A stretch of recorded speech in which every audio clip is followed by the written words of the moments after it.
View point. మార్చి నెల ఇవాళతో ముగుస్తోంది. March 31. మరి April 1 నుంచి కొత్త ఆర్థిక సంవత్సరంలోకి అడుగు పెట్టేస్తున్నాం. మరి ఈ క్రమంలో ఆర్థిక సంవత్సరంలో అడుగు పెడుతున్నాము అంటే కనుక చాలా ఎకనామికల్ కండిషన్స్లో మార్పులు, అంటే చాలా బ్యాంక్స్ కావచ్చు, చాలా మార్పులు ఉన్నాయి. ముఖ్యంగా ట్యాక్స్ పేయర్స్ కావచ్చు, బ్యాంక్ కస్టమర్స్ కావచ్చు, వీటి గురించి ఖచ్చితంగా తెలుసుకోవాల్సిన అవసరం ఉంది కదా. అయితే ఇందులో బ్యాంక్ ఛార్జెస్, ఐటీఆర్ ఫైలింగ్, అలాగే toll fee, credit card changes, ఇలా చాలా ఉన్నాయి. మరి వీటి గురించే ఇప్పుడు నేను మీకు చెప్పడానికని ట్రై చేస్తున్నాను. Yes, updated IT returns. ఇదేంటో తెలుసా? ఇది గతంలో ఫైల్ చేసిన ఐటీ రిటర్న్స్కు సంబంధించి అందులో ఉన్నటువంటి మిస్టేక్స్ అన్ని సరిదిద్దుకోవడానికి, లేదా మనం కొన్ని మర్చిపోవచ్చు అంటే కొంతవరకు ఆదాయాన్ని మర్చిపోయినటువంటి వాటికి సంబంధించి రిపోర్ట్ చేసి ఐటీఆర్ ఫైల్ చేయడానికి అవకాశం కల్పిస్తుంది. జనరల్గా అయితే అసెస్మెంట్ ఇయర్ ముగిసిన 2 ఏళ్లలోపు ఐటీఆర్ యూ ఫైల్ చేయొచ్చు. ఇక్కడ అడిషనల్ ట్యాక్స్, పెనాల్టీ వంటివి పడుతూ ఉంటాయి.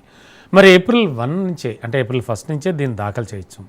అండ్ జీటీ పాన్ కార్డు అంటే ఏంటి?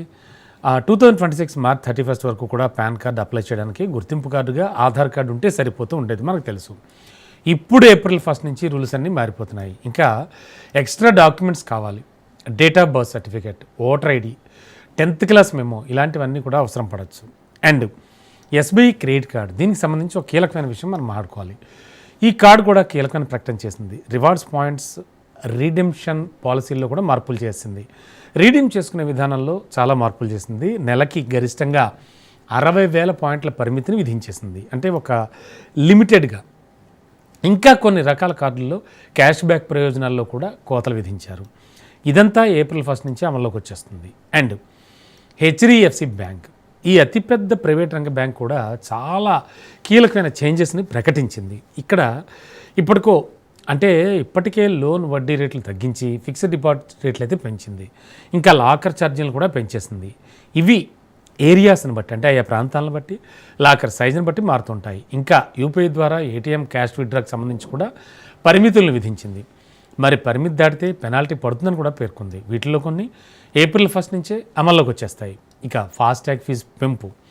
నేషనల్ హైవేస్ అథారిటీ, ఎన్హెచ్ఏ తెలుసు కదా, ఫాస్ట్యాగ్ ఇయర్లీ కట్టేటువంటి ఆ పాస్ ధరల్ని సవరించింది.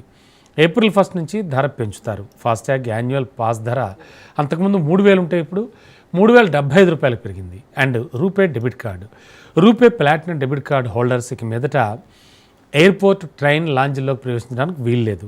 లాంజ్ యాక్సెస్కి అనుమతి ఉన్నా ఇక్కడ స్పెండింగ్స్తో ముడిపెట్టింది. నిర్ణీత మొత్తం ఖర్చు పెడితేనే లాంజ్ యాక్సెస్ కల్పిస్తుంది. ఇక ఏటీఎం ఛార్జెస్,